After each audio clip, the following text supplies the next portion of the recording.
आपने अपनी मेहनत की कमाई लगाई एक शानदार कमर्शियल प्रॉपर्टी में, जहां दुकानें, ऑफिस स्पेस और रेस्टोरेंट्स होंगे। वादा किया गया कि 2 से 3 साल में पोजीशन मिल जाएगा, वर्ल्ड क्लास फैसिलिटीज होंगी। लेकिन 15 साल बीत गए और आज भी वहां सिर्फ अधूरा ढांचा खड़ा है और आपका पूरा पैसा गायब। अब ईडी ने इस मामले में बिल्डर की 82 करोड़ की प्रॉपर्टी अटैच कर दी। दोस्तों, ये कोई फिल्म की कहानी नहीं, ये कहानी है गुरुग्राम के अंसल हब 83 प्रोजेक्ट की। तो अगर आप भी रियल एस्टेट में पैसा लगाने वाले तो ये वीडियो अंत तक जरूर देखिए, क्योंकि ये सिर्फ एक केस नहीं, हजारों लोगों की जिंदगी का सच। अब बात करते हैं पूरी डिटेल की।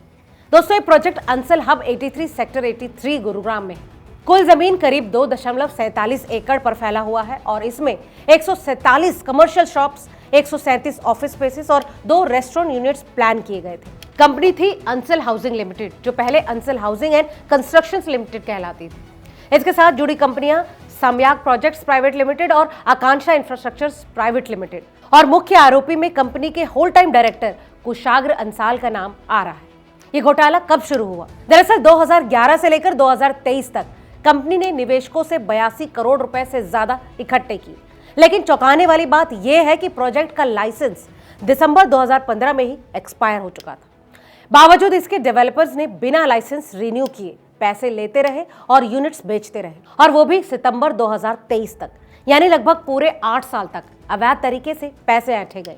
पैसे लेते वक्त निवेशकों से वादे किए गए कि टाइम पर position, world class facilities, high return. लेकिन हकीकत क्या थी?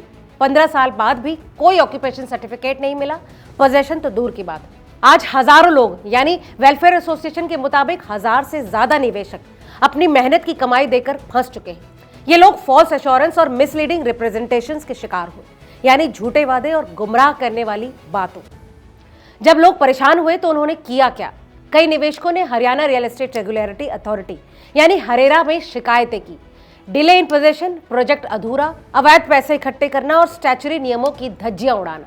लेकिन कंपनी पर कोई असर नहीं हुआ। आखिरकार जून 2023 में हरियाणा पुलिस ने एफआईआर दर्ज की। आईपीसी की धारा 120 B criminal conspiracy, 406 criminal breach of trust और 420 चीटिंग के तहत। इसी एफआईआर के आधार पर अब एनफोर्समेंट डायरेक्टर यानी ईडी ने जांच शुरू की, prevention of money laundering act PMLA के तहत। चलिए आप जानते हैं कि ईडी की जांच में क्या कुछ पाया गया। दोस्तों, पैसे प्रोजेक्ट पूरा करने में नहीं लगाए गए, बल्कि डाइवर्ट कर दिए गए दूसरे कामों में और पर्सनल गेन के लिए। यानी निवेशकों का पूरा पैसा कंपनी वालों ने अपनी जेब में डाल लिया और प्रोजेक्ट अधूरा छोड़ दिया। अब 19 फरवरी 2026 को ईडी के गुरुग्राम जोनल ऑफिस ने प्रोजेक्ट की पूरी जमीन और जो भी कंस्ट्रक्शन हुआ था, यानी कुल 82 करोड़ रुपए की वैल्यू वाली इमूवेबल प्रॉपर्टीज को प्रोविजनली अटैच कर दिया। इसका मतलब क्या है? अब ये प्रॉपर्टी बेची, ट्रांसफर या फिर डिस्पोज नहीं की जा सकती, ताकि आगे पीएमएलए के तहत जब्ती हो सके। दोस्तों, ये केस सिर्फ अंसल हब 83 का नहीं, ये भारतीय रियल एस्टेट में बार बार होने वाली धोखाधड़ी की एक मिसाल है। हजारों परिवारों की जिंदगी आज दांव पर लगी है। कई लोगों ने लोन लेकर, एफडी तोड़कर बच्चों की पढ़ाई का पैसा इनमें लगाकर वो आज फंस चुके हैं। ईडी की ये कार्यवाही अच्छी है, लेकिन सवाल फिर वही, इतने साल बाद क्या? आखिर क्यों ऐसे धोखेबाज को पहले नहीं पकड़ा गया?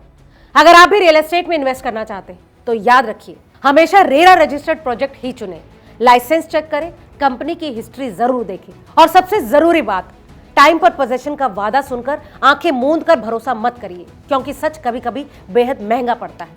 दोस्तों, आज की इस वीडियो में फिलहाल इतना ही। इस बारे में आपकी क्या राय है, हमें कमेंट करके जरूर बताएं। और हाँ, वीडियो अगर अच्छा लगा हो तो इसे लाइक और शेयर करना ना भूलें।